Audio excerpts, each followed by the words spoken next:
How's it going, everyone? Wayne the Unknown here, and welcome to Cosplay Con Talk, where we basically discuss everything pertaining to the cosplay community and conventions. In this segment, we are doing another podcast panel, and this topic for this segment is disability and cosplay. And I'm joined here by a few cosplayers who would like to share their experience and give advice on what it's like being a cosplayer with disability. First, I'll be introducing everyone, starting with Anna. Hello, my name is Anna. I use she, they pronouns. You may have found me on the internet at Nymeria 941. And I'm a disabled cosplayer. My disabilities include fibromyalgia, which is like a chronic pain and mobility disorder. I'm also under the neurodivergent umbrella and I'm hard of hearing. And yeah, when I'm not cosplaying, I actually design tabletop games full time. So there's just a lot of general geek accessibility going on in my life.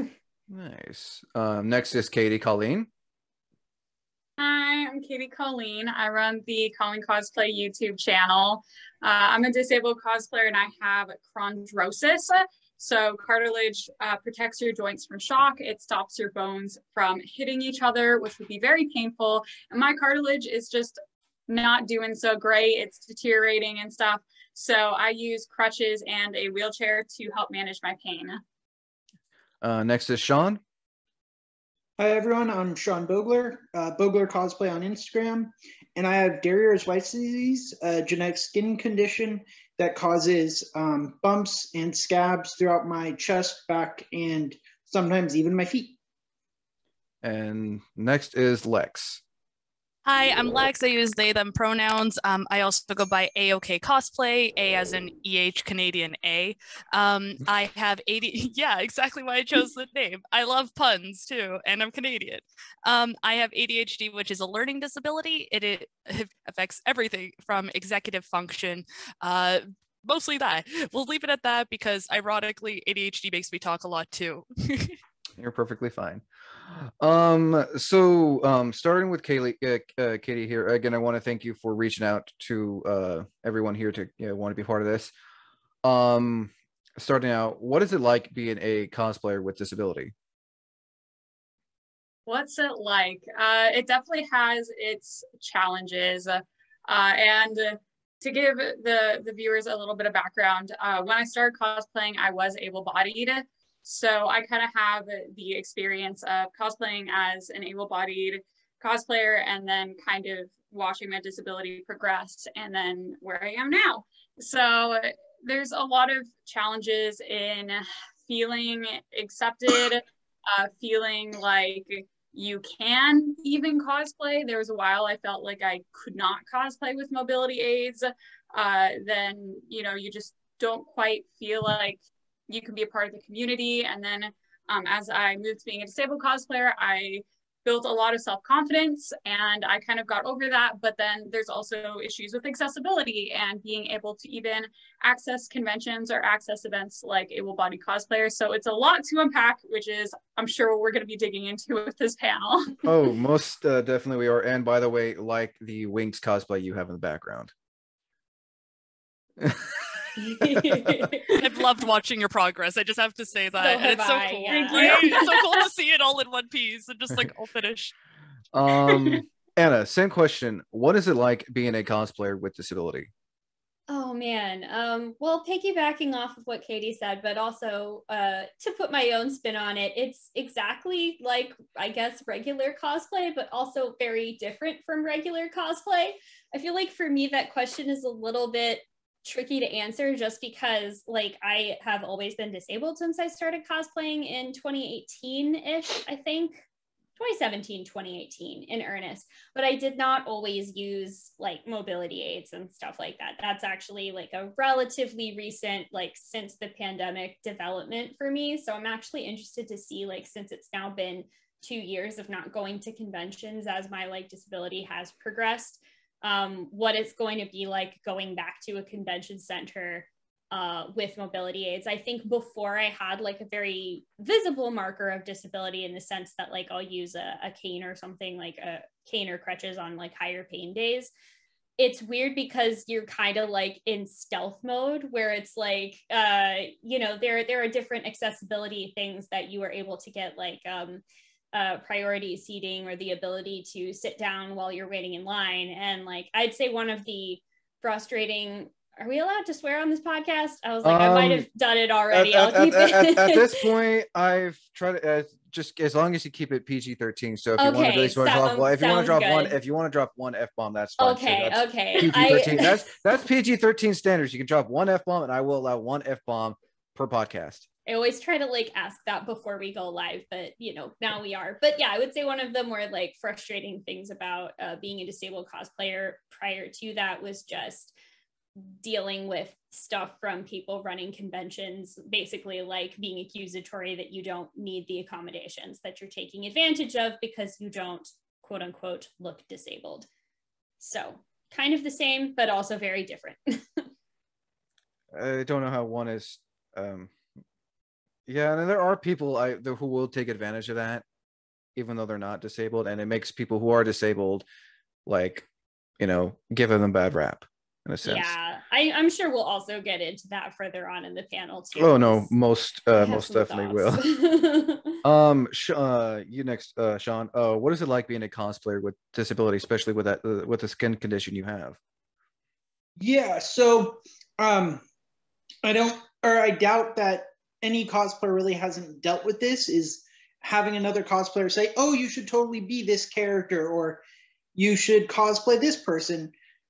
It's a lot harder with the skin condition because I can't wear armor or super heavy clothing. If you guys have seen my page, everything I've cosplayed is pretty much just normal clothing designed to be a cosplay. So Constantine, cowboys. And so like Anna said, it's an invisible condition. It's not on my face. It's always under clothing. And so again, I could be in pain and nobody would know it, which can also be frustrating at times because I'd want to sit down or rest. And at cons, you're not always able to. And then get picking off of Anna, they don't see that you're dealing with anything, so they kind of dismiss it. Seems to be a common occurrence lately. Same question for you, Lex. What is it like being a cosplayer with disability? With ADHD specifically, like it affects quite literally every part of my process. And I wasn't actually diagnosed until a year ago. I'm 23, believe I was diagnosed at 22. And I started cosplaying in 2017. So I didn't know that was even a part of why I did things the way I did. And now with like a diagnosis, I'll talk about that briefly here, and then I guess we'll get into other stuff later. But now with the diagnosis, like I understand better how my brain works, and I try to manage the way my brain works. So if I'm creating something, I actually set boundaries for myself instead of just working on something on a whim because brain said to do it. And at conventions, one thing that I did was I always brought my partner Johnny with me, and we've always just gone to conventions together, and he like helps manage like me, especially when I get overstimulated, because like as fun as conventions are, and no matter how much fun I'm having, my brain will sometimes say, oh, what about that sound you hear at the back of the convention hall? That one person who just so happened to like snap their finger or clap, do a high five. What about those lights up above? They're like right above you. So, I mean, it takes everything to manage, but I find that having a diagnosis now helps me manage better and manage my process better. Well, it's a good thing you have your partner to go with you to con, especially, if you have like a sensory overload. Oh yeah, for sure. It's nice having someone else kind of like check in at times, because like he also has ADD. His manifests differently, but like we understand the way the other's brain works, so we complement each other really well in that way. That's always good. Back to Anna. What are some of the challenges you faced over the years while cosplaying? Oh man. Well, I guess I'll just use my initial challenge, which was just that I didn't really think that it was something I could do because of things like pain management. I mean, this was before, again, I had a sort of obvious, again, heavy air quotes, marker of disability. between that and then my own like neurodivergence, I didn't think that wearing a cosplay for like the length of an entire convention was something that I could do. I really related to what you said, Lex, about like struggling with getting overstimulated in convention halls and stuff like that. Whereas I don't have ADHD, but I have, you know, some similar like sensory traits and things. So I just was like, no, I just don't think that this is something that I can do. So I feel like one of the biggest challenges was just getting the confidence to even try it out in the first place. So like the first cosplay that I ever went to a convention at was just a like Ms. Marvel themed dress that I had bought online. And I was like, this will be really cool.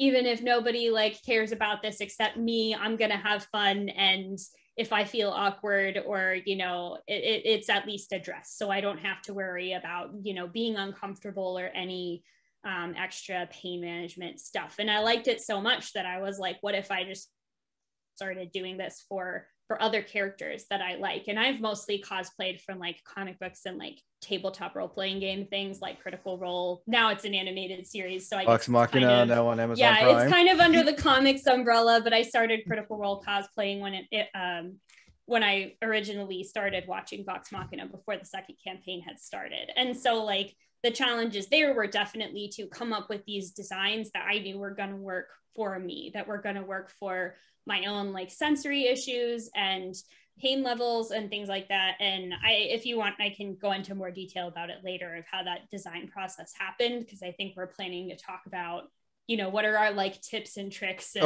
that's and always whatnot. But always yeah, the advice is the most important thing about these. Same question for you, Katie. What are some of the challenges you have faced, and also the challenges you've overcome over the years of cosplaying? I've definitely had challenges that like I kind of internalized myself, and then I are also like challenges from like the environment and people around me. The problems I had was just like very, very bad self-confidence. Like so I use mobility aids. I started out using a knee brace, and there is like all these awful lies on the internet telling you how it's shameful to be disabled, or it's ugly, or it ruins your look. And that is like the worst. Okay, don't listen to that. That is absolute trash. So I really internalized that my disability was something I should hide because it ruined the look. It was ugly. It wasn't accurate. So there was a long time where I wouldn't use crutches or my wheelchair. I'd just be in like huge amounts of pain. There were times I'd come home from con and both my knees would be like swollen up, and I'd just stick ice packs on them and go to con the next day.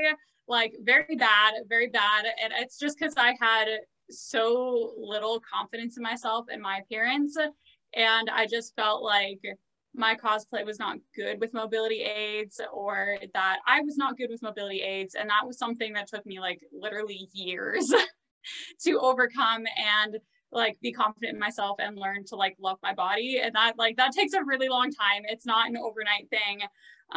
But that was like a big challenge, was just that mindset shift and shutting off all the trash can lies that social media feeds you sometimes. And then the outside more problems, either environmental or other people. I mean, like accessibility is a problem, getting into the con, being able to move around the con, being able to go to the bathroom at the con. Like there are just so many accessibility issues that like maybe a wheelchair just does not fit in this space or something. And then, you know, of course, just, you know, when there are other people at the con or in my environment that are kind of part of the social media trash can that says that mobility aids aren't accurate, they're ugly or whatever, because there are people out there who are part of the trash, and they will try and throw their trash on you, and you just have to say, no thanks, no trash today. And it takes it takes a bit to be able to block that out. That'll be one of the questions I'll be asking later about accessibility when it comes to cons. Sean, same question. What are some of the challenges you have faced, and what are some of the challenges you've overcome while cosplaying? So at my very first con, something I didn't realize that was gonna just be as much as it's an issue it is for me, is truly the weather itself causes flares for me. And so if I'm going to something in the middle of the summer, I have to pick something different than, say, in spring or fall or any of the other seasons, and the city and all of these things that I think abled cosplayers don't think about.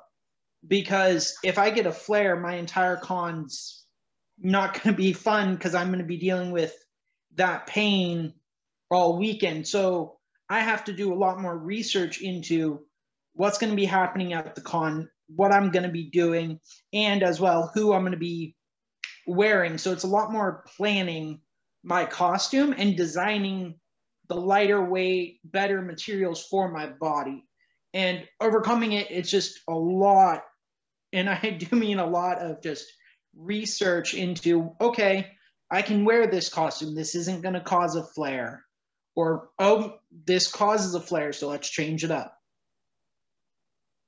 And what I mean by flare is just when the skin disorder gets worse. It covers my entire body instead of a small portion. I imagine it's, yeah, no, I think with someone with your condition, if there are others who out there who do have it, I think researching, especially when it comes also to the weather, so you know, okay, I should wear this cosplay, or should I wear this cosplay? Because I can imagine going to a con and then, you know, your skin just going all over the place. Yes, that is pretty much what happens. But I will have to say, when it does come to your cosplays, your Constantine is really well done. Thank you, appreciate it. Same question for you, Lex. What are some of the challenges you have faced and overcome as a cosplayer?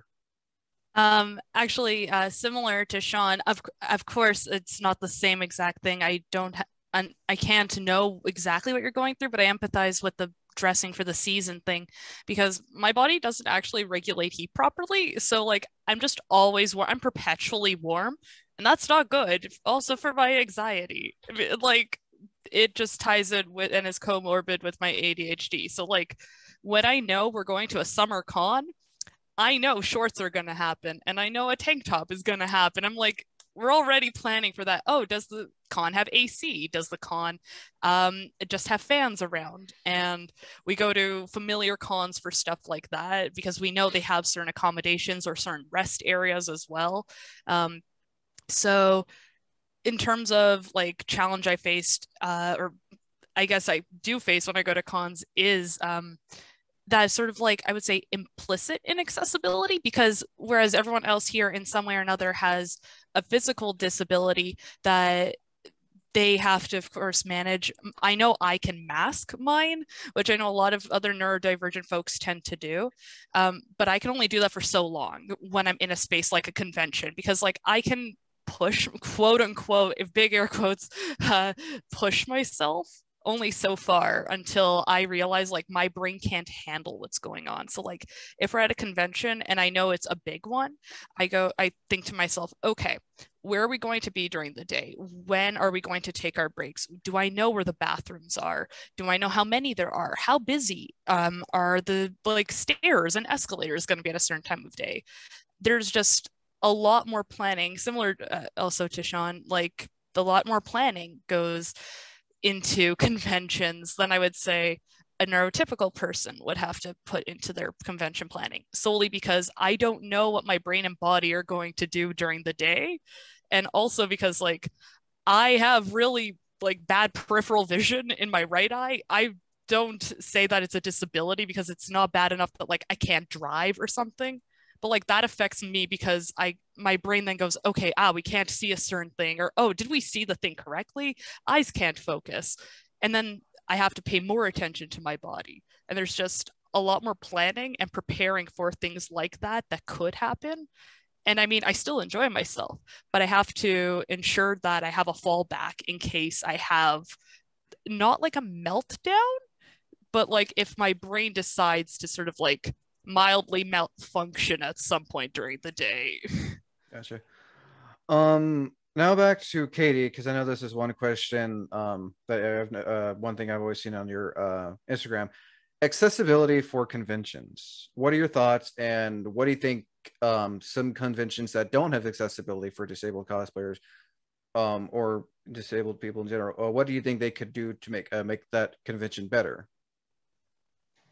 Awesome question. Thanks for asking it. So with accessibility, I'm of course talking, you know, from the perspective of my disability, and as a wheelchair user, I use a wheelchair at all the cons I attend now. So I'm going to be talking from that perspective. The biggest problems I have is lack of wheelchair ramps. So if a disabled person wants to participate in literally any of the events at the con that have a stage, it might be really difficult. So I've had a lot of trouble with ramps. There's also some trouble with kind of widths of hallways or the width of the dealer's hall. Sometimes it's just hard to get a wheelchair through there. And mostly just getting the wheelchair there. And another part of accessibility is also not just stairs, but also like, is it on gravel? Is it on grass? Is it on a hill or something? And locations of like meetups or, you know, other events, just being in a place that is accessible by a wheelchair, because it's so frustrating when I am planning for an event, just like anyone else attending the convention, and then I find out, you know, maybe even when I get there, that just I can't, like, I just cannot exist in that space because there's no way my wheelchair can get there. And I know you actually, well, before it got canceled, you actually were able to get Fan Expo to get a ramp for their cosplay contest, because I know I've seen the post you made and the video and everything, that, you know, they said, well, you can perform in front of the stage. It's like, that's basically, you know, letting people know, oh, well, I can't, oh, then I'm not going to enter the contest then if I can't go exactly on the stage to show my cosplay. Yeah, I think it's really disheartening for disabled people to just be like, well, we don't really have disabled people participate in this event, but if you want to, we'll treat you differently. And there's nothing that just like all the other disabled cosplayers seeing that, I think it just kind of sends a message of like, wow, disabled people can't be in this event and be treated the same. And I definitely have had a lot of really good experiences and really bad experiences. There are definitely cons that I attend that I just wrote them a quick email, please have a wheelchair ramp. And they were like, yep. And there was a wheelchair ramp, no problems, no hassle. You know, I've had a handful of cons like that where just literally no trouble at all.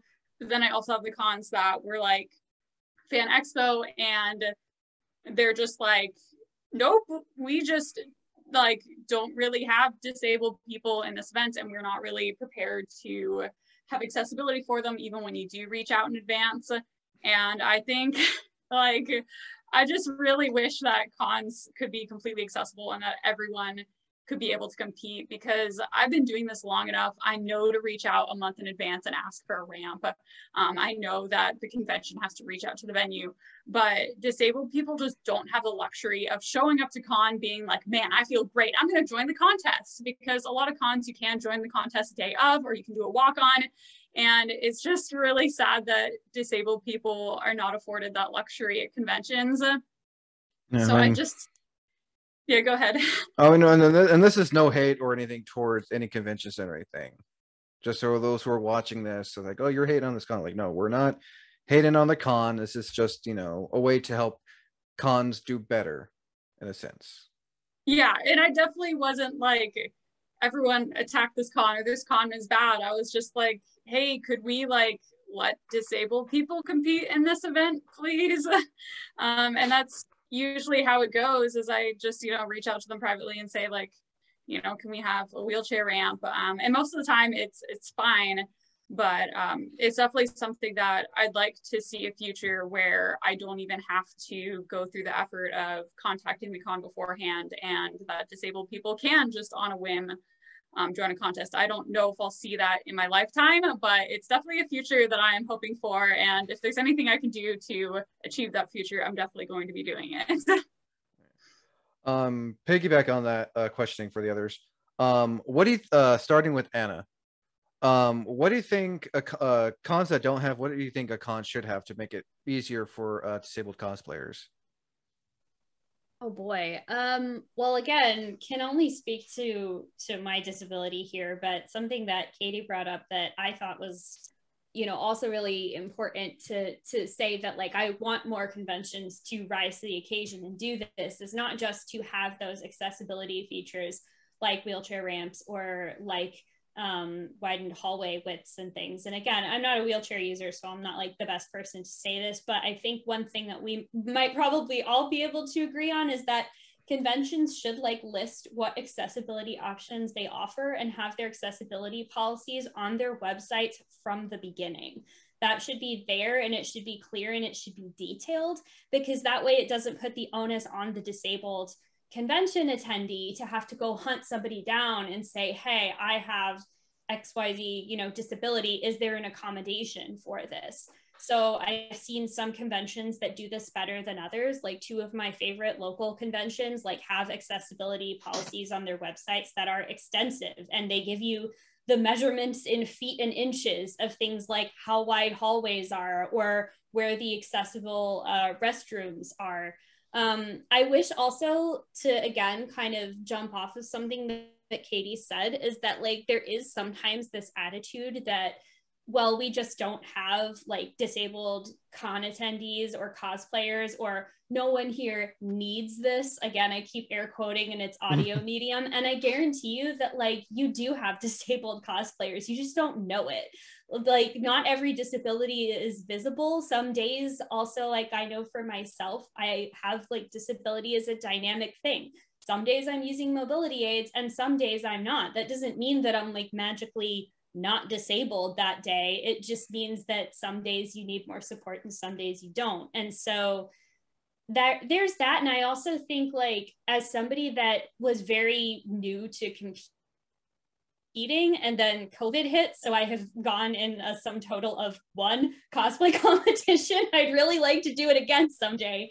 But something that I wish that more conventions would have, at least from my perspective, is for all of the other cosplay events at cons, like the panels and workshops and things like that, I wish that they were more accessible for people who are deaf and hard of hearing. Like I know a lot of places will let you book a sign language interpreter in advance, but I am not fluent in ASL. So like for me, the way that accessibility looks there is making sure that we have things like, closed captions or AV aids, like some sort of thing that I can like read to make sure that I'm following along. Like correctly. A teleprompter. Right. Or, and here's another basic one. When the microphones in the convention room don't work and someone says, that's okay, I'll project. And I'm like, actually, that's not okay, because you may think that you're being loud enough, but like, that's also not how my ears work. Like, it's not just the volume of your voice, it's all of the sort of background noise and people like rustling and stuff that is harder to filter out for me, unless there's that sort of sound amplification. And I know for other people who have like hearing aids that they use, sometimes you can connect your hearing aids to microphones. And so then if the presenter isn't using the microphone, that workshop or that panel or something is not accessible to you. So I want like more conventions to not just assume that everybody in the room is non-disabled, because that's just like very rarely going to be the case. Oh, yeah, no, I think that's, and being deaf is, it's something you can't like see. It's not something visible. Right.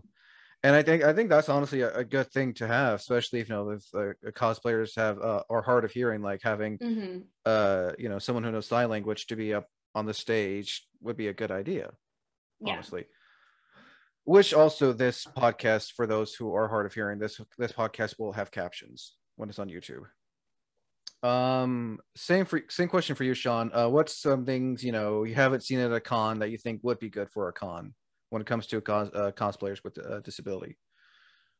Yeah, so especially for me, and I think actually pretty much everybody in this room, I think I've seen it in maybe 1 or 2 cons, is a restroom or a reading room where it's just, you can go in it, the lights are dimmer, it's quiet, there's no music playing, it's just a room for just sitting and resting. Because even the hallway at a lot of cons, you're not allowed to sit in it on the exterior unless you're doing some kind of speed shoot, and like you'll get told like, hey, you got to move, and it's like, I'm in pain, I need to sit for a couple minutes, or I'm having a sensory overload and I need to go somewhere dark, and like there's nothing to do but sit in the main hallway, and then you get told, hey, you can't sit here, you have to move. And so somewhere where it's an actual like rest area would be a way to make things more accessible, I think. That's all I say. I mean, I remember going to one con. They didn't really have that kind of room, but it was more of a room where cosplayers can go and sit down and everything, rest their legs, because, you know, a lot of cons, especially some, you know, small cons or even big cons, don't always have that area to like sit down and relax. And I think that's honestly, you know, something to help a lot of cosplayers, because you're walking a lot, whether it's at the vendor hall, you know, going up the stairs, stuff like that. Same question for you, Lex. What kind of things would you like to see at a con that they do not have that would, you know, be a good thing to have? Sorry, just had to make sure I unmuted. So actually, I completely agree with what everyone else said. But I just like, for everyone who's just listening, not watching, slams table. Better signage, please, for the love of all things good in this world, because I have really poor spatial awareness because of my ADHD. So if you have a sign that says, oh, this panel room is this way, that means nothing to me. My brain sees sign, goes, that's an arrow. And like, but then maybe my brain on another day goes, no, this is Patrick. Like, my brain doesn't connect that. Yeah, I have to. I always have to meme about my disability. But like, seriously, if I don't understand the sign and there's no one there to ask, and the God bless the souls of all the good volunteers out there, but sometimes con staff, either they're not trained properly, like whoever trained them didn't give them the information they needed, or they literally just don't know the signage better than the signs themselves. They'll guide you in the opposite direction. And that for me just makes me very anxious, because sometimes I want to go somewhere and I want to be able to enjoy myself when I am there, but I can't get there literally because my brain doesn't understand the thing I'm looking at. And that, I know that sounds really stupid, but like, there should just be more signs, or it should say, look for this hallway, or look for the other arrow, the big blue arrow. Or for folks who are colorblind, maybe just have it in black and white.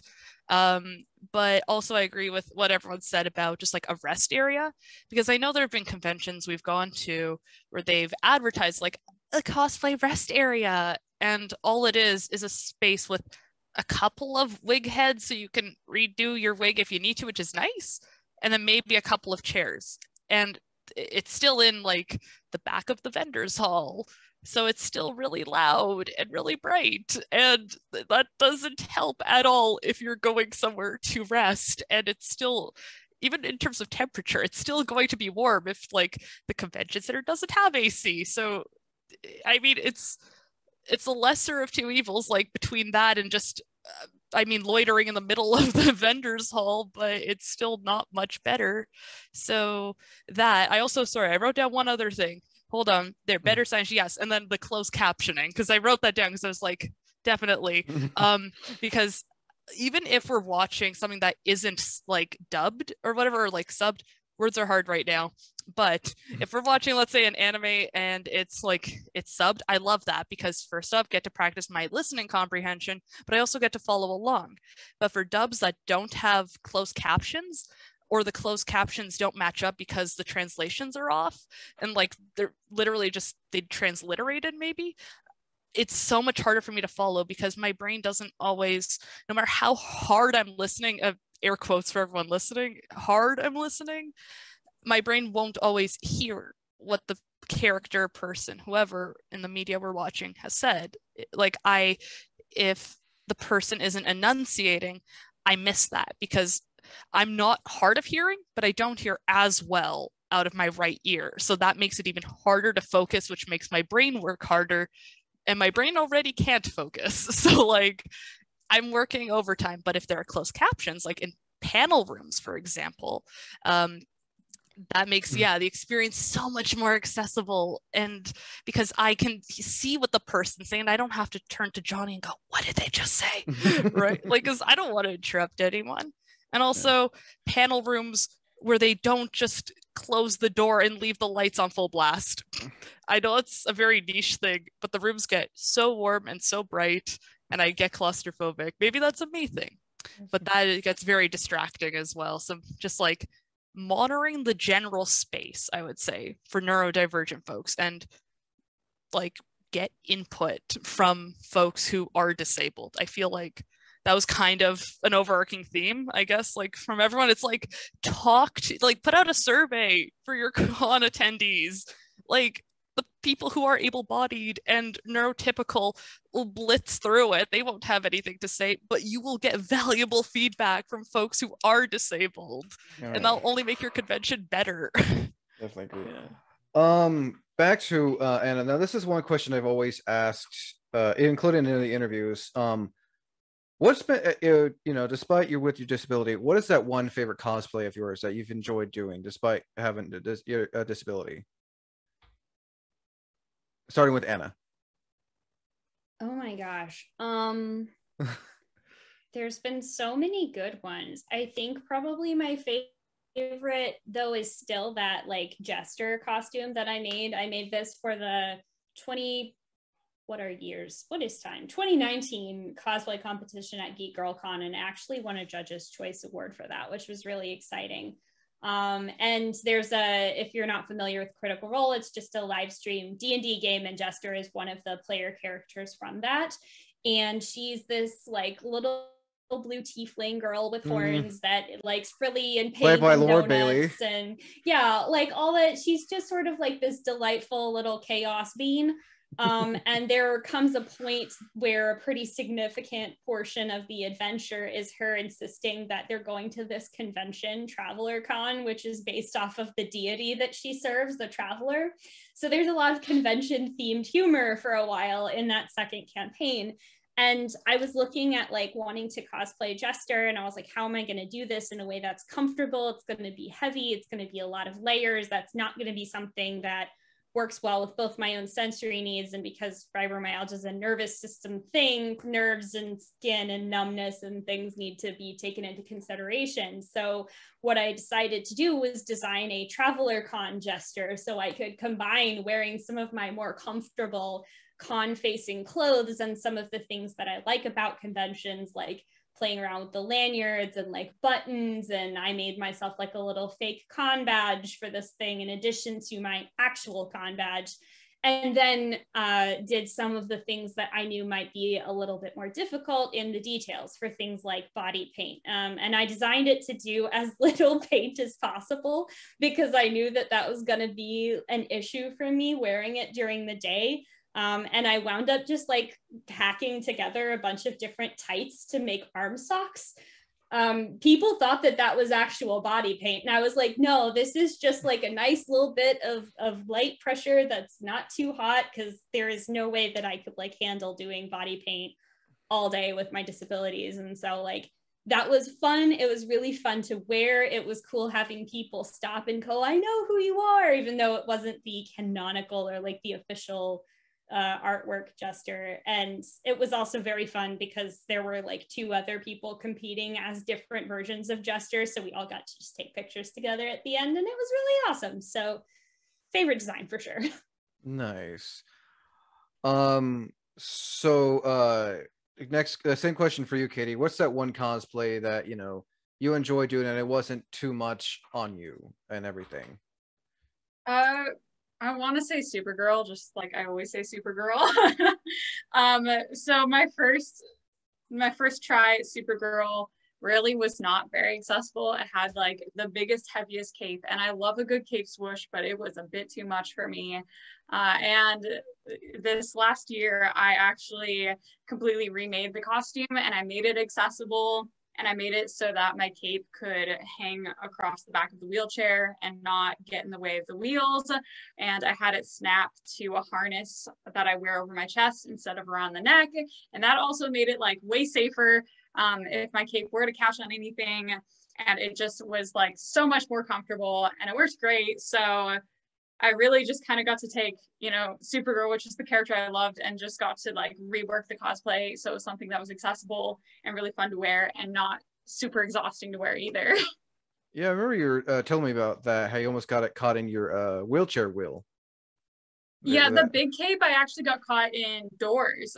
I was using crutches then, and the cape is like huge. Like we're talking like 8 yards of fabric or something, like huge. Yeah, it's ridiculous. So it was actually so big that if I walked through a door and shut the door behind me, the cape was still going through the door by the time I was leaving. So there were a few times I got it caught in a door and like, it was just like, whoa, you know? Okay, So I was like, I love a good cape swoosh, but I'm going to make a smaller cape.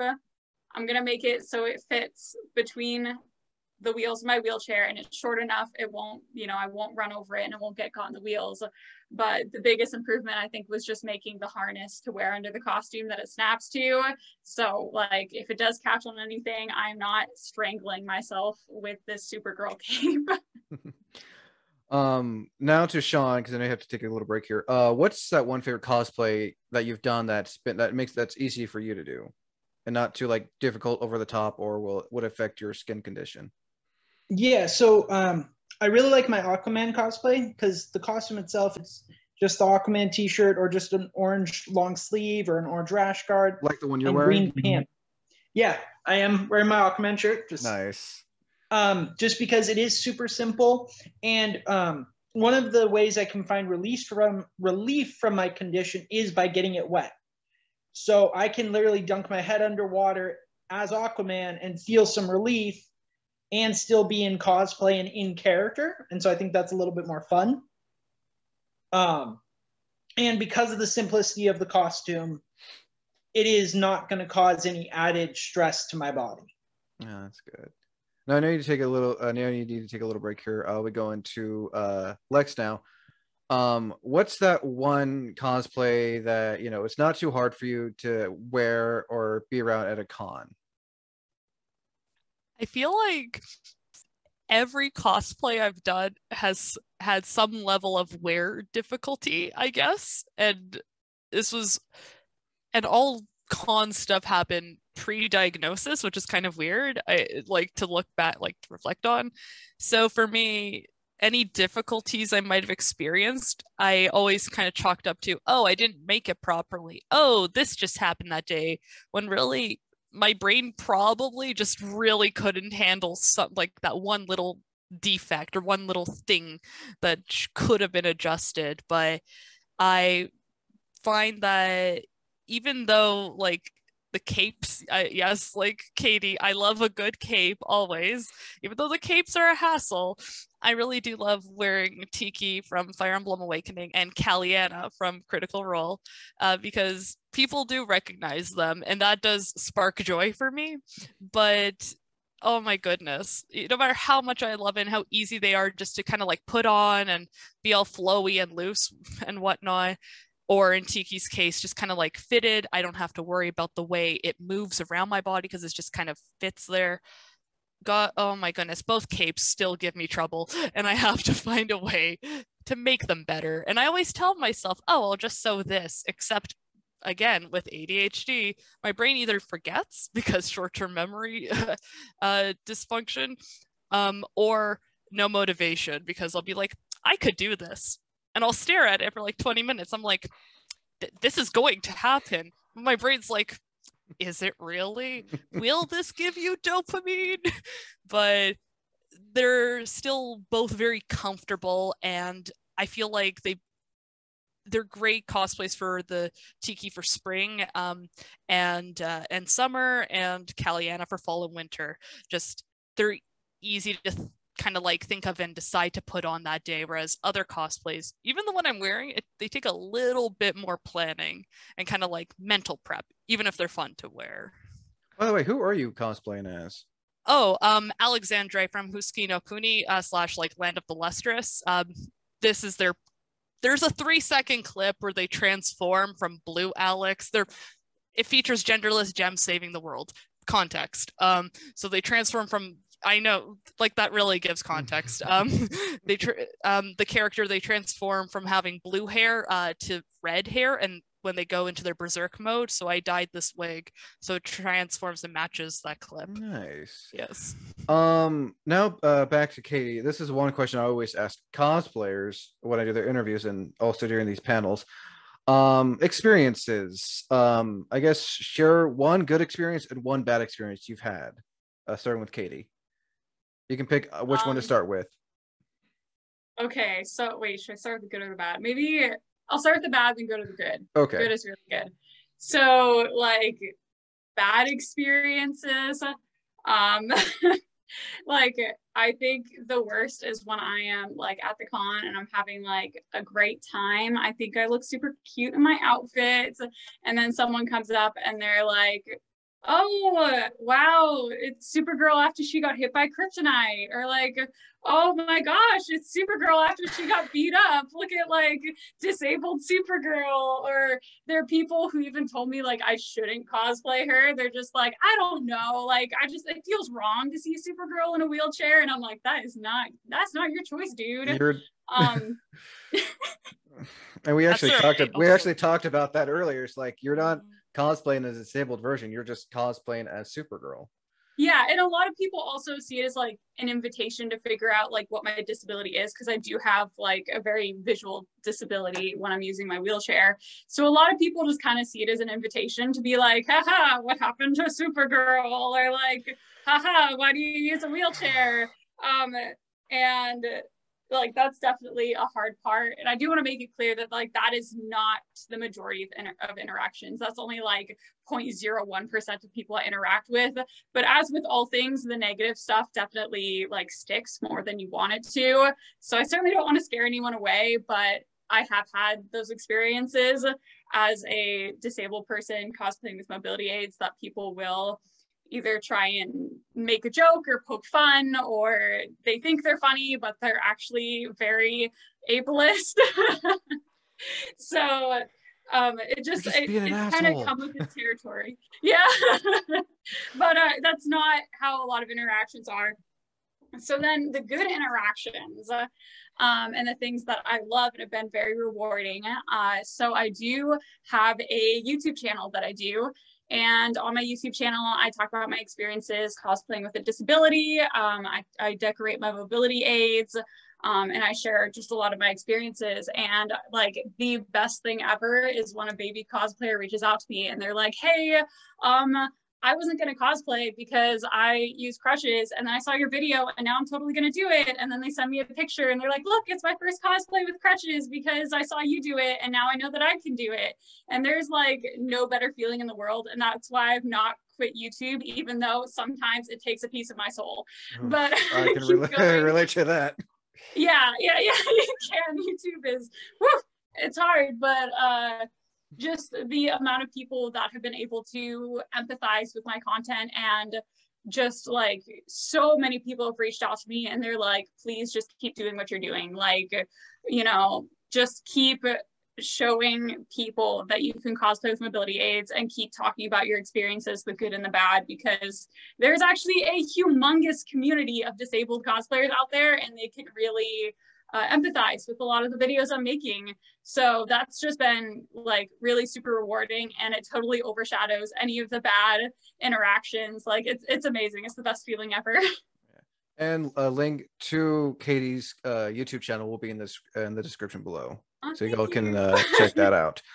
Now for you, Anna, same question. What are some good experiences and bad experiences you have endured over the years of cosplaying?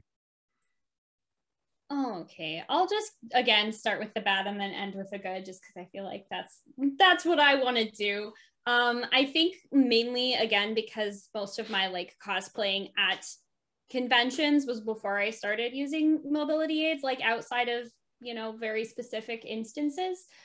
So I never really had anybody, you know, asking like me really invasive or intrusive questions, but I have had some like bad experiences with people that are the convention, either like employees or volunteers or things, sort of just like giving you that judgmental look, or like saying, oh, like, let me see your pass that you need to like sit down on this thing, and then like making a big show of like checking over the accessibility pass, because some conventions like have you go pick up, you know, a special sticker or a button or something that you can wear, and it's supposed to be like, please, you know, give priority seating to this person, or like this person is allowed to, I mean, for like my hearing and stuff, sitting near the front often helps like being better because I'm close enough to like read lips and stuff like that. And so getting that sort of extra level of scrutiny, or somebody, you know, coming and being like, I don't think you're supposed to sit here, and you're like, no, I am, and they're like, well let me go get,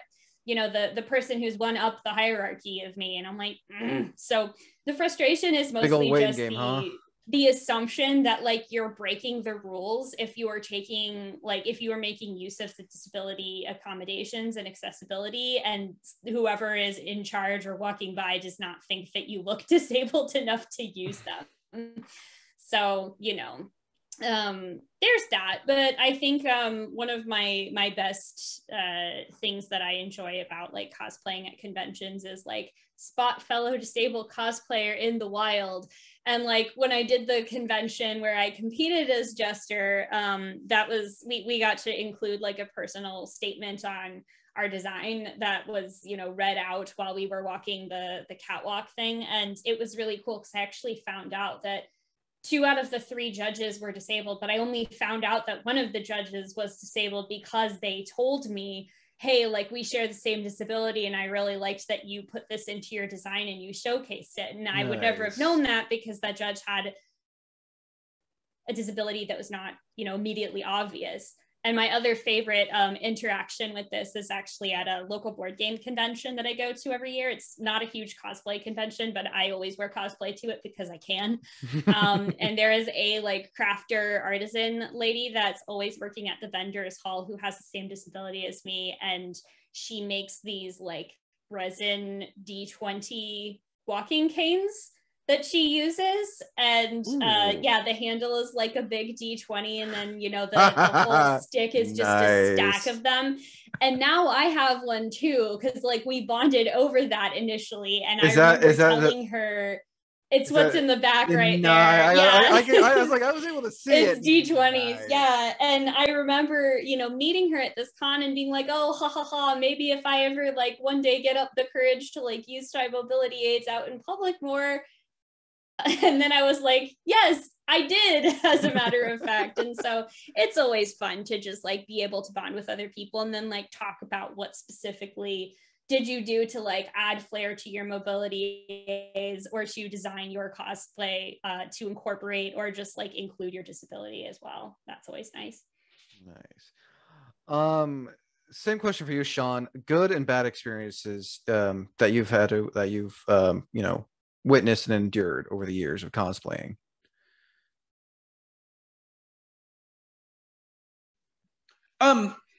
So I really haven't had too many negative experiences other than just the normal stuff. LionCon was really bad, if you heard about that in SoCal.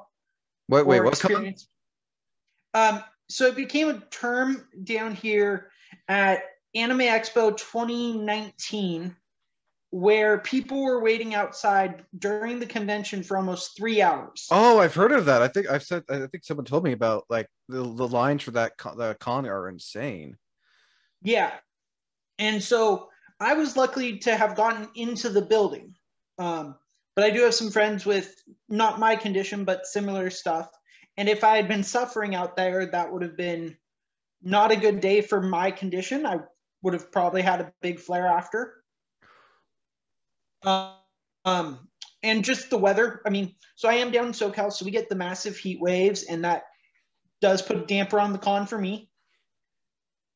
Because I'll be wearing the trench coat as John, and it's not always a fun day in that.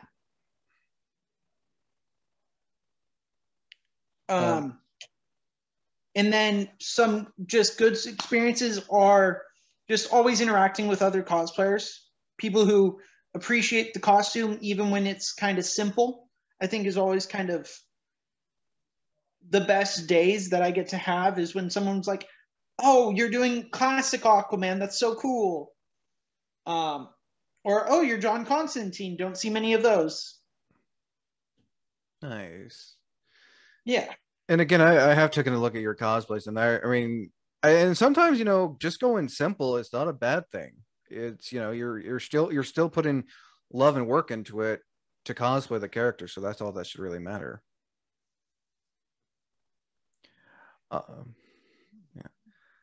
Yeah. Same question for you, Lex. Good and bad experiences while cosplaying. I think, like, for me, the bad experiences are more like general inaccessibility, but like also not feeling like I'm quote unquote like disabled enough for certain services, because I know I don't have a physical disability. I don't use mobility aids. And of course, I want to be able to give space for folks who do need those kinds of accommodations. But I know there have been some conventions that have been a bit ambiguous about their accessibility services. Like if you do need a rest, or if you do need a certain assistance, or if you would like to, let's say, have not necessarily priority seating, but sort of like selection, like be able to select a seat for a panel. Like for me, sitting near like a door makes me feel so much better, less claustrophobic, because I know I could just like leave if I want to, but I can't always guarantee that, right? And brain will go into overdrive. Or like volunteers will sometimes just repeat what you've asked them, where you say like, hey, where is XYZ? They'll be like, XYZ is near here. But you might say like, oh, but I know it's near here, but how do I get there? Just follow this way. No. So like the bad, quote unquote, bad experiences, again, just I would say general inaccessibility, or like other like niche things that I've experienced are like people shouting hi across the hall or something. And it's like, first off, I can't see you. Second of all, I don't know if you're talking to me. Even if you shout like my cosplay name across, my ears and my brain don't know if I should register that as you're talking to me, even though I'm almost 100% sure you are talking to me. So like, I can't focus, or people coming up from behind and stuff like that, like little niche things that like most people think are like fun or whatever. It's like, and the way they communicate with others, I can't always communicate the same way. Or like, I can usually read people's energy, but not always their tone or facial expressions. Like I've learned to work around that. But like for me, the quote unquote bad, again, are more like small, like are on a more macrocosmic level, I would say, because I have to, versus on a microcosmic versus macrocosmic, I would say. But as for good, similar to everyone else, it's when you get those compliments, or someone says, I followed your progress, or I really love what you're wearing now, or oh my goodness, can I take a picture with you? I love this character, whoever the character is. And that just makes things so much like better. And when the person comes up to you appropriately too, where like you can see them, they're in your line of sight, they come up and they don't charge at you either. Or like, because sometimes people run and it's like, I would love to maybe give you a hug, but like now I'm not sure if you're going to like tackle me or not. And I used to play rugby, like I could take a tackle, but some people can't. Like watching out for them. But like in all seriousness, when people come up and speak in a tone that makes sense to me and my brain, like where I can hear them, they sound friendly, their body language reads the same way, and what they're actually saying are appropriate. Like, hi, I love this character, can we take a picture? Oh, perfect, thanks so much. Do you have an Instagram? There are a lot of things my brain has to read during every interaction, and I can't, like a lot of, I assume, maybe I shouldn't assume, neurotypical folks can like just pick up things in a conversation.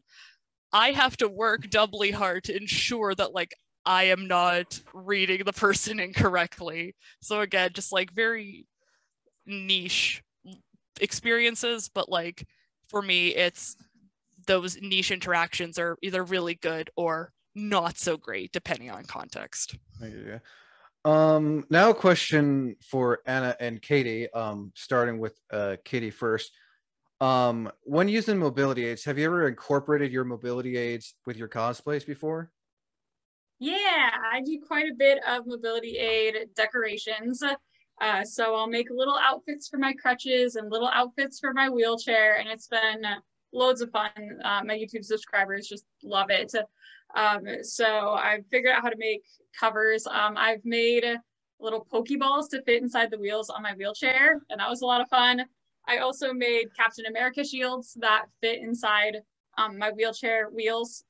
So it's always loads of fun. I really wish I could do decorations with every single costume, but they do take some time to make. But if I had unlimited time and energy, I would absolutely like decorate my aids for every costume, because I just think it is loads of fun. It is so much fun. Now, correct me if I'm wrong. You you did something like what, BB-8 on your wheelchair wheels before? I think it was. You said. I did Captain America and I did Pokeballs. Okay. Yeah, that's what I've done so far. I haven't done a lot of those yet because they take a while. Okay. I'm not sure if it was you or someone else that said they incorporated the droid BB-8 on their wheelchair before for cosplay. I have done BB-8 and okay. I incorporated my knee brace into that one. Nice. Back when I had this like super ugly, obnoxious orange knee brace, I was like just overjoyed that I was cosplaying an obnoxious orange character. And it was actually the first time I wore my knee brace in a cosplay photo shoot because I was really self-conscious and I thought it was ugly. But I was like, ooh, look, it's the same color as BB-8. And it kind of helped, like, it was like the first baby steps towards growing my confidence. Nice. Same question for you, Anna. Have you ever incorporated any of your mobility aids with your cosplays? So the answer is kind of. No one has seen them yet because, again, haven't really been going to conventions during this whole pandemic thing, which is when I started using them. But that was actually how I found Katie's YouTube channel, was because when I first started using my cane, I was like, okay, I'm just like, I'm kind of grumpy about this because I was, you know, upset about like the fact that my body was changing and my abilities were changing. And I was like, the last thing that I want to do is add like this gross, like gray chrome hospital color cane to the equation. This needs to be fabulous and extra. So I found one that was purple that has like a glitter painted into the cane. I still don't know like what good luck I found in this one. And I'm like, but that is not enough. It needs more decor. So I looked like, I don't remember if I like Googled, it was like disabled cosplayers or like cosplayers with mobility aids or something. And then I found you're making your Supergirl covers for the forearm crutches.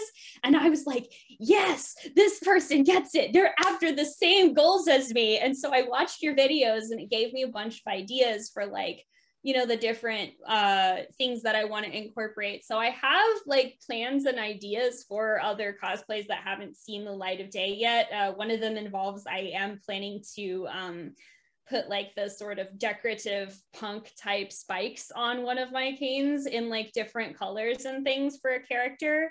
I do have forearm crutches that have like, they've been painted with like little rainbowy type things because I want to use them for like a character that can cast magic.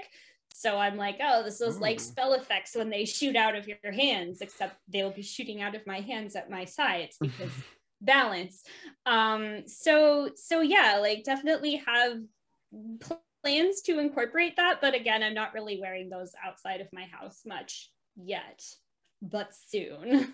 Well, I'm sure anyone who sees you at a con, who was watching this or who is part of this panel, will be looking forward to seeing it. Thank you. Now, the one question I kind of asked before we were recording this, before the main question, which will be the last question for this, and it's a question I've asked in a few other podcast panels. What are your thoughts? And I'll start with Katie. What are your thoughts for someone who is, you know, not disabled, wanted to cosplay a disabled character? I know that's kind of a double-edged gray sword question. No, you're fine. So like, again, like this is just my idea. I don't speak for everybody. These are just my thoughts. I would say if you want to cosplay a disabled character, you don't need to get fake mobility aids or try and fake the disorder or fake the disability. Just cosplay as yourself. Even if the character uses a wheelchair, you can certainly not use a wheelchair, and I would really recommend that. Furthermore, most disability representation is magically cured anyways, which is a whole nother topic, but basically any disabled character you can think of has an able-bodied version. So I've always been really kind of surprised when people are like, but I want to cosplay the disabled version and buy a mobility aid that I don't need and then use it. And, you know, like, the only thing I would say really frustrates me is if those people then go to use accessibility services because they are faking with their wheelchair or whatever. That's my biggest frustration. I see it a lot at Halloween, where a lot of people will make Halloween costumes with fake mobility aids, and then they will go on to use the disabled bathrooms, or they'll use other accessibility services or elevators or whatever that they wouldn't normally use. Like, these people are not disabled, they don't need them, but because they brought a wheelchair to the party or whatever, they're now using the elevator and the disabled bathroom and whatever. So I think it is a gray area, right? Like, you know, what is a mobility aid even? Like, is Gandalf's staff a mobility aid? I don't know. It shoots magic. And like, there are so many things that, you know, maybe the character uses as a mobility aid, but doesn't look like mobility aids look in this life. Or maybe there's something, you know, that looks like a mobility aid in this life, but is not used as one in this fantastical world. So it's a gray area, and it really just comes down to using your best judgment. The only big no-go that I would say, like, completely off limits, is please don't use disability services if you are not actually disabled. And it does, I think we kind of touched on it at the start, it does kind of create problems for disabled people as well, when we kind of get lumped in with people who just brought a fake wheelchair for funsies, and now they want to use the disabled bathroom, and then I can't pee. Yeah, no, so that's kind of like a problem. I mean, like, if someone like me later down the road would love to cosplay Charles Xavier for the X-Men, but I'm not going to be that type of person that says, oh yeah, I'm disabled. It's like, no, I'm just cosplaying the character. I'm not in no way making fun of the character. I'm not using this as an excuse to use, you know, no, don't exactly. I agree with that. If you're going to cosplay, if you're non-disabled to cosplay a disabled character, don't, like you said, don't take advantage of it, because then that gives people who are disabled, like, you know, people like, oh, well, you're probably faking it too then, kind of thing. Yeah. And like I said, like, the fake mobility aids, like, me personally, I would say don't use fake mobility aids, like, at all. But some people are on, like, all over the place on that. That's just me personally. But I think most people can agree that don't use disability services would be, like, my absolute recommendation on that. And no, that's, again, that's totally understandable. Again, we're not, you know, everyone who's giving their opinion on this doesn't speak for everyone, but it is nice to hear everyone's opinion on this. Same question for you, Sean. What advice would you want to give to someone who is not disabled, cosplaying a disabled character? I think very similar to what Katie said. Be the character, don't be the disabled version. Kind of the inverse of what happens when Katie cosplays Supergirl. Is no, Katie is not cosplaying a disabled version of Supergirl. She's just Supergirl. If you want to be Daredevil, just be Daredevil. You don't need to pretend you're blind or whatever. And especially using the real white cane that blind people use, that people are that's going to cause issues when you're at the center, because people may try and, like, assist you or think you are, and then it just causes more issues than are necessary. And I don't think it's wise. All right, and if I'm not mistaken, Matt Murdock in the comics, he has like a specific cane he uses, not like the plain white one, if I'm not mistaken. Yes, he uses his, becomes a weapon. So I would just use the different version that is the weapon instead of the walking stick. So again, sound advice. Same question for you, Lex. What advice would you like to give to non-disabled people cosplaying as disabled characters? I would say understand the implications. Understand how people will read what you're doing, and understand like learn how to cosplay them and the character empathetically, is what I would say. So again, you're not cosplaying the disability, you're cosplaying a person, a character. To be like, I wrote this down because I was listening to what everyone else had said, and Sean mentioning the blindness as well. One of my D&D characters, who I'm actually like working on currently, finishing sewing and stuff, his name is Mogren, and he was born blind. And I remember, like, when I was writing his backstory, it just made sense. I didn't go, haha, he's blind. No, because I have friends who are in the blind community, and I have done research on that. I watch blind YouTubers, and I understand, like, I can't know exactly what they're going through because I'm not on the blind spectrum, but I understand the implications of this character being blind. And I talked with my friend who was DMing actually the one shot he was a part of, because Peak ADHD is writing a whole backstory for just a one shot character. But I was talking with her and I was like, hey, I know he's blind, but he's also like a cleric. His deity is the god of life and whatnot. He like based on his backstory and all of this, can he have advantage on insight checks that require like listening or touch if he puts his hand on someone's shoulder? Stuff like that. So like and she said, yeah, like go for it. I actually really like that. And for me, like there's that side that most people aren't, I know, going to know when I cosplay him. And I have like my mesh contacts in, but I have like resources and whatnot up on Twitter, and I've talked about stuff. And if people want to know why my character is blind or why I'm cosplaying them a certain way, they're free to ask. And I would say to people who want to who don't have a certain disability but want to cosplay a character with that disability, ask yourself first off why, but also like, I guess actually, yeah, it would be like first off why, but then know how to respond when people ask you questions about that too. What was I going to say with that? Right. The cane thing as well, because I realized as like we played it was a 2-part one shot. I had my character Mogren there start using his quarterstaff, which is basically a giant magician's wand. It's part of his backstory, whatnot. But he started using it basically as an assistive cane. And I realized like, oh, this is another thing that makes him like special, kind of cool, right? And I made sure my character wasn't like strong despite their disability. They were strong because of it. And just because they were like, my character is my character. And I know, yeah, this isn't a popular character or well known and whatnot. So it's very personal. So it's easy for me to make adjustments and easy for me to reflect on the creation process and the cosplay process as well.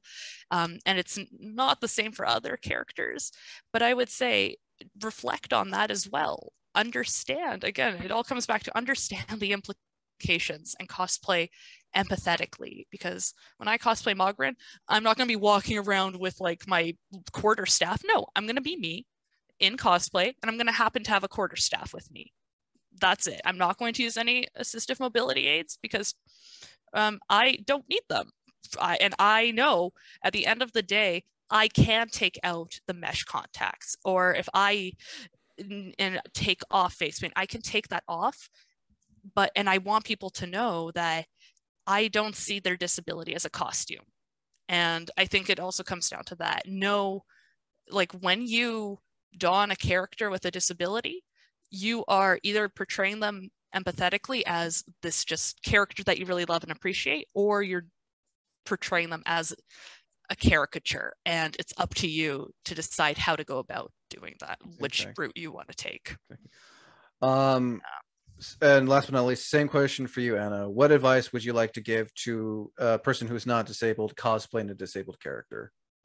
I mean, you all really said like the vast majority of everything that I was gonna say. I'm just like, you're nodding my head over here. But I will say, like, Lex, you took the words out of my mouth of like, don't use disability as a prop when you're cosplaying. And I was like, yes. So to connect with that, I would say my addition would be like, if you are cosplaying a disabled character and like disabled people at large are saying, hey, this type of representation is a problem, or someone comes to you and is like, hey, that's not okay, and they're disabled, listen to them. You know, like, I think 9 times out of 10, most people who are disabled who are pointing out that like something is harmful aren't doing it just to be mean and rain on your parade and like ruin your cosplay. It's because treating disability as a prop or as a costume when there are people who are disabled and you can't just like take that off at the end of the day, that does contribute to a lot of really like negative and prejudicial outcomes for us. Like, you know, just for instance, I haven't seen this in a really long time, but thankfully that I've seen people do like disabled cosplays as a joke before, where then they like stand up out of the wheelchair and then people are like, they're miraculously cured, and like that perpetuates harmful stereotypes about people who use wheelchairs. Or I've had friends who, you know, use the white cane because they are blind, and then like at conventions people have tried to take away their assistive technology because they think, oh, it's just part of a costume or it's part of a prop, and like they think that that's okay to like touch and be invasive of that person's personal space. So I would say the main thing that I would add on to that is just that if disabled people are coming up to you and telling you like, hey, this is really bothering us and you're not disabled, like it's your job to like listen and incorporate that feedback into what you do going forward. Think about why you feel the need to cosplay this character this way. You know, is this really like adding anything to the experience of it, or do you just need to maybe stay in your lane, you know? Like, I'm gonna say it, yeah, but yeah, just that was the only thing I had to add. Yeah, no, again, I know this question is a double-edged sword, gray area type thing, and you know, just like you said, just be careful and mindful of what you know what other people say. They're like you said, they're not trying to be mean, they're more so trying to give you advice. Now last but not least, because I know a lot of you probably been looking forward to this question, especially Katie. Starting with Katie, advice, tips, stuff like that you would like to. I know you've been chomping at the bit waiting for this question, so yeah, advice and everything you would like to give out those who are listening to this, you know, those who are unsure if they should cosplay the character, what kind of advice you want to give, stuff like that. So for cosplayers with disabilities, my advice, maybe it's more to just know that like you're not alone and that there are really great, fantastic, and supportive people out there. I feel like what really made the start of my cosplay journey really rough was I just felt like I was really alone. Like, you know, I tried to look for disabled cosplayers and nothing was coming up in a Google search or whatever. And it sounds really stupid, but I literally thought like, I'm the only disabled cosplayer on the planet. Woe is me.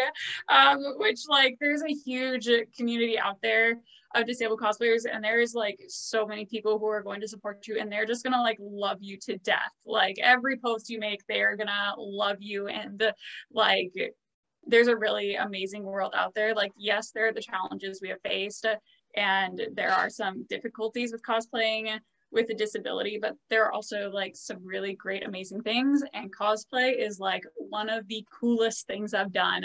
So don't let that stop you. It's really hard. I know it's hard. I've been there, but just kind of like you're loved so much in this community. So please give cosplay a chance, because I love it and I think you will love it too.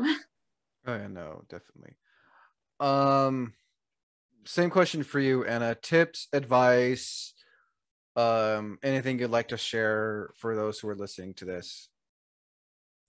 Oh man. Yes, we are absolutely here for you as a community online. It's definitely like easier to find now for me than even when I first started back in like 2018, 2017 with cosplaying. I guess my other sort of advice that I would give is something that like I'm also practicing a lot myself, is that I get a lot of these really big ideas and then go, but however am I going to actually like execute making this while dealing with chronic pain or while like dealing with timelines and like juggling life and all this other stuff. And I guess I would say that like you can still have these like huge dreams or like builds or things that you want to do. It's just that how you get there and the process that you take to actually like build and construct and like get that cosplay off the ground might look different.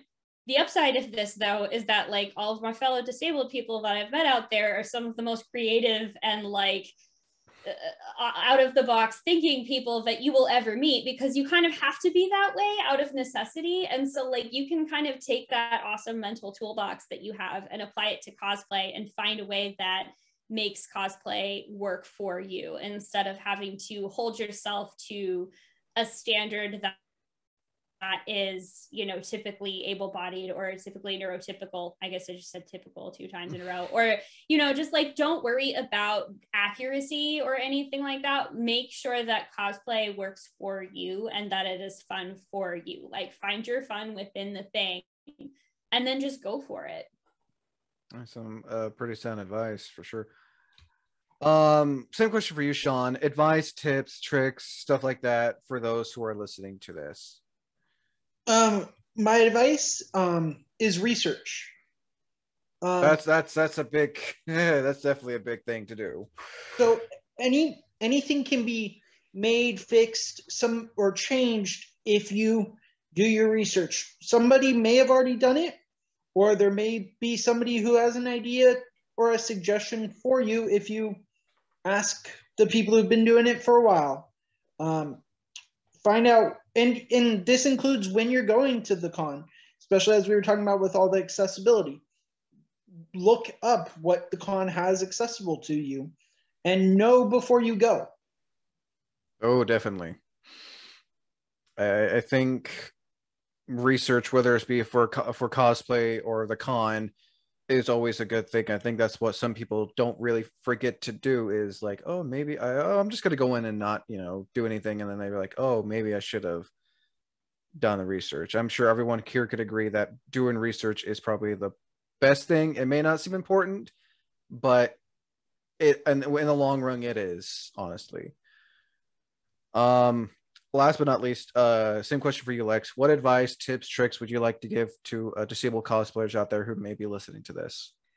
I'm actually going to rip off like what Anna said, some of the stuff, because I really connected with that. And yes, I again wrote stuff down so I wouldn't forget.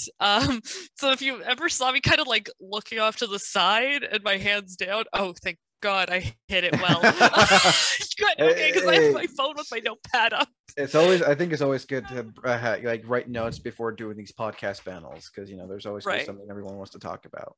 Right. But yes, I saw something recently on Twitter. A voice actor I follow, I forget who, had shared a thing about like almost jokingly, it was lighthearted, and they had said something along the lines of, I think it's almost required that you have ADHD in this industry. And that kind of really struck a chord with me, because voice acting is something I've done on and off the past year. And in general, I've noticed a lot of creatives I follow are neurodivergent. They're on the spectrum somewhere. And I'm not saying, oh, if you're not neurodivergent, you're not creative. Or no, more it's than just, you think.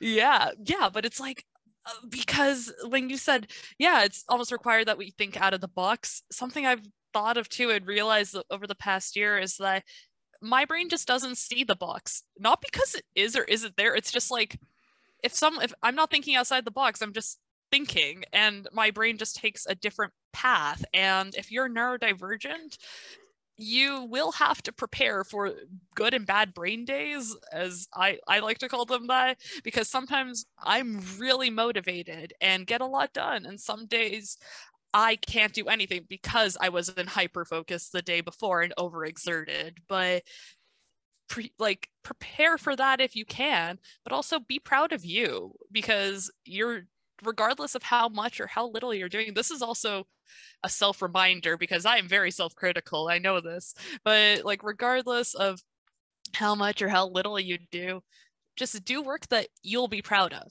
even if like you're like me and your ADHD takes over while you're sewing and you're like, I know this is the wrong stitch and I know I'm sewing the wrong things together, but the body just like the flesh is weak and brain is strong. And like it keeps going. You're like, I'm gonna seam rip this after, aren't I? Yes. Regardless of those like weird moments that you have and whatnot, that like be proud that you learned something, be proud of you, and because now you know how to adapt or you solve the problem even though you knew you were making it. So just like my one big thing is like prepare if you can, but regardless of outcome, be proud of you because you're doing, and that's pretty cool. Nice. Last but not least, anyone can just add in any last minute thing anyone wants to add in. Raise your hand if you want to go first. Sean, I can see Sean just waving his hand. So especially important in the disabled community, but one of the most important things to remind everybody always about is cosplay is not consent. Do not touch somebody's mobility aid or any form of assistance. Don't touch anything without talking to the cosplayer first. And as we all have been talking about mobility aids, that's a big deal. And cosplay is not consent in the other situations that occur as well. And so I always think it's important to throw that in there in a cosplay related conversation. Oh, I agree. You're not, I know some people think that they're helping, but they're not. I think everyone can attest to that. You know, you're not helping. You're kind of being more of a nuisance. Anyone else want to add in some last minute advice before we end this? Lex? Yeah, I actually just thought of something. I'll be really quick. Sorry, Ed, I just saw your hand up too. Oh no, we did it at the same time. It's all oh, sorry. Okay, I'll be very quick. Just like at least I guess for other folks with ADHD out there, don't worry about your schedules if you set a timeline for yourself. I know it sounds really weird, but time blindness will take over, and that's okay. Do what you can. Yes, you will have grand plans. You won't always be able to follow through with them because again, time blindness and executive dysfunction, but don't let that take over. Don't let like the rejection, sensitivity, dysphoria, the bad stuff like take over. Just work when you can. Have general like guidelines. That's what I've found helps me, where I just say work on top, like work on like wig, because usually I'll get more done because I know it sounds weird, but set the bar lower because honestly you will surpass that bar. And yeah, just keep going because you've got this. Yeah. No, so Anna, same question. Any last minute advice you want to add to this before we end this podcast? Yeah, a little bit of a double whammy here, which is that you've heard us now talk about, you know, all the different ways that we have self-advocated for better accessibility and whatnot when it comes to conventions. So if you are disabled yourself, or if you're not and you're watching this and you're wondering like, how can I be a better ally to disabled cosplayers, is like support disabled cosplayers in our efforts to get conventions and competitions and other events like that to be more accessible.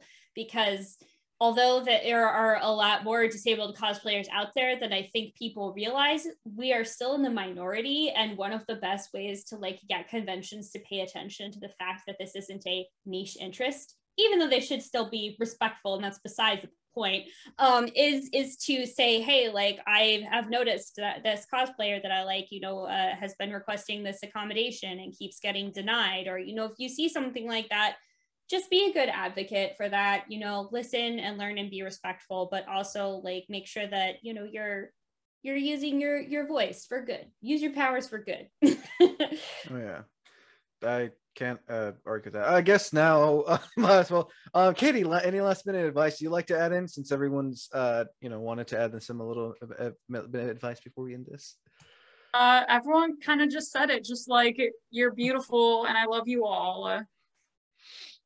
Again, I want to thank Katie for, you know, getting you all together to be a part of this, because I've been like trying to get more. I mean, I may not experience any of this stuff when I do these panels, but I feel like it's a way to have those who do experience this to, you know, say it because you don't really see a whole lot of this at actual panel cons. I don't know if anyone's ever heard or seen any of this stuff be mentioned at any cons or at any convention panels. And I'm the kind of person that will go, like, you know, I don't care if people get upset, but I feel like this stuff needs to be said. And thank you for having us. Oh, of course. You know, thank you for creating a safe space for us too, because you know, it can be hard living with the disability and always self-advocating, but it's nice to have someone who on the other side who's really receptive. I mean, I've been familiar with I've only been going to the cosplaying convention since 2018, but I've been familiar with this stuff for like the past 13 years. So, you know, I've seen my fair share of the good and bad. Oh yeah. So yeah, I think that should do it. Again, everyone, thank you for wanting to come on for this podcast panel and everything. And eventually, you know, once this is out, a few months after this comes out on YouTube, this will also be on Spotify for those who don't have full access to YouTube. So that'd be nice. So yeah, I think that should do it. Again, I'm Wayne the Unknown. Thank you for listening to this podcast panel segment for Cosplay Contact. As always, I'm Wayne the Unknown. Thank you for listening, and until next time, thank you for watching. Wait.